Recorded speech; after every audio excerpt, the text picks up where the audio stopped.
Underdog. I'm on top of the world, folks, I can't lie. Just last week I got some life-changing news, the happiest news I've ever received in my life. For the last year, my mother has been battling cancer. And last week she had a test done, and it turns out, after the results came back, that she is 100% cancer-free.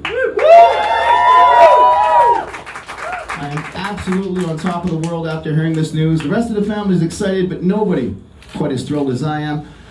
My mother has been an absolute soldier through the whole ordeal, but for me, it's been the worst year of my life. Every day became progressively worse. Psychologically speaking, every day almost brought me to tears. Every day I wasn't sure if I could go on, because every day I had to spend with my mother. You know, because of the cancer, they tend to guilt you. I'm only kidding, of course. I'm only joking. I would never spend every day with my mother. Don't be ridiculous.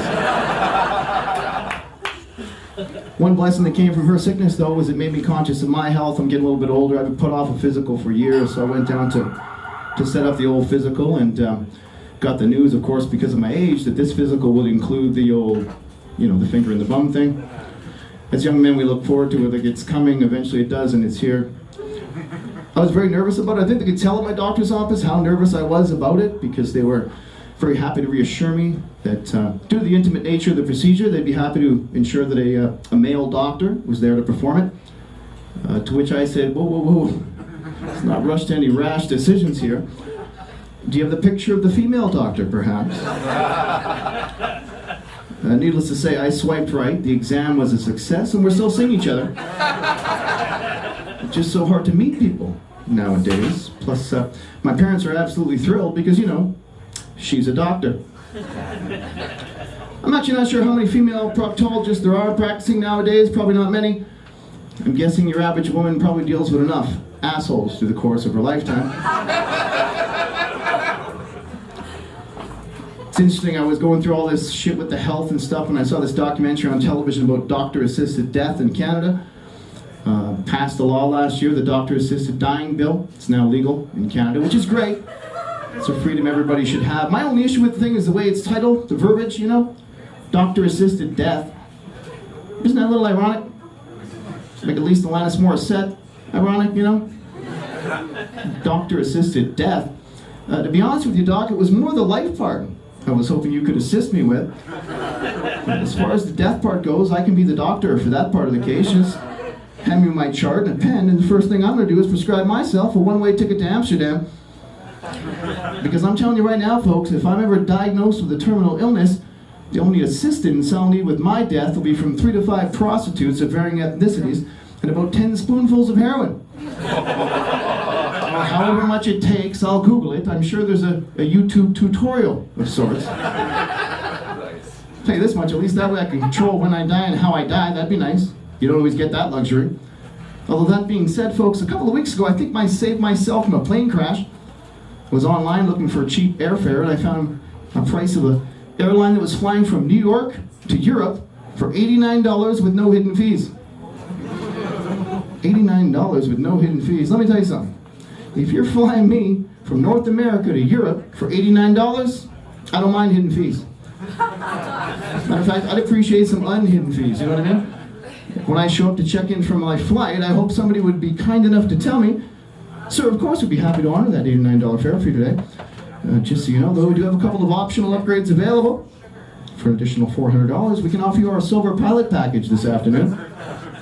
We actually do suggest pairing that with our Emotionally Stable Pilot package. Special on this weekend." I've been watching a lot of gay porn lately. Hell yeah. Started as a curiosity, but it's at the point now where it may be time to admit to myself, anybody who watches this much gay pornography, there's at least a possibility I could be, you know, a lesbian. I'm not a lesbian, of course, although I did recently come out to my friends and family just this last year as a vegan, not as a homosexual.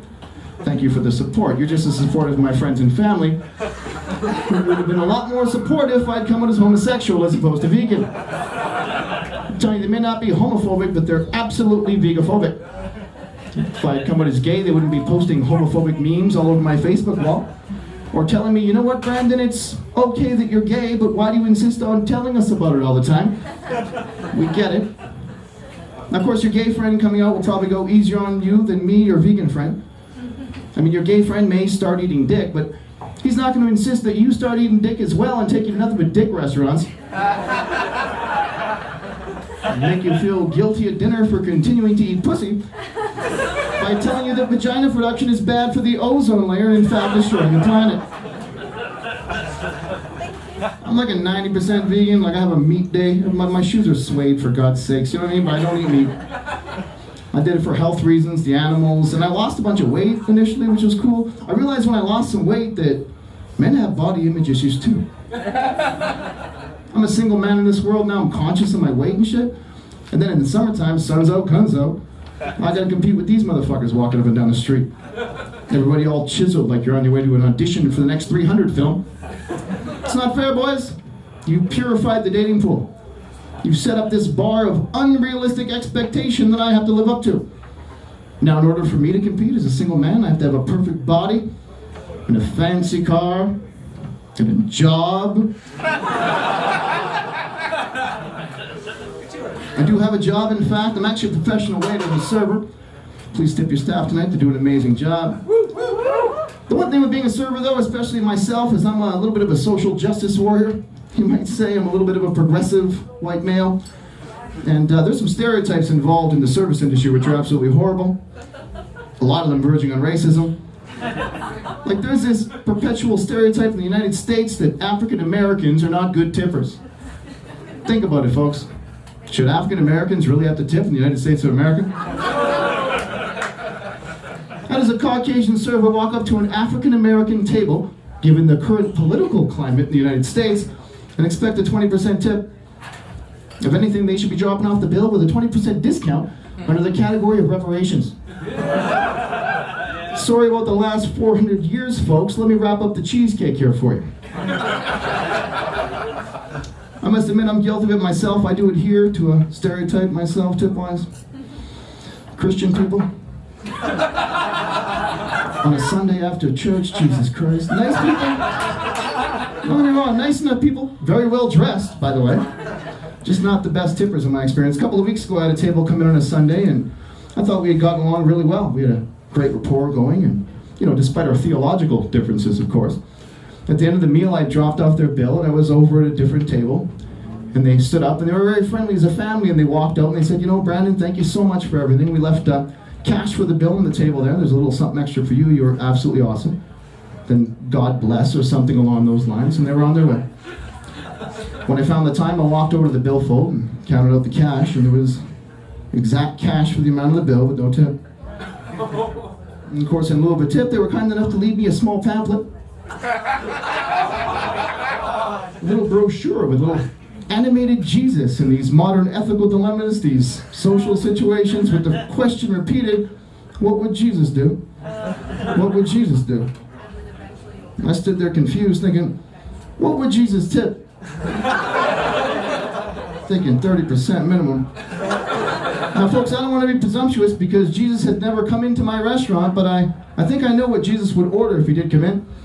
I think he would request the steak be removed from the palm of his hand.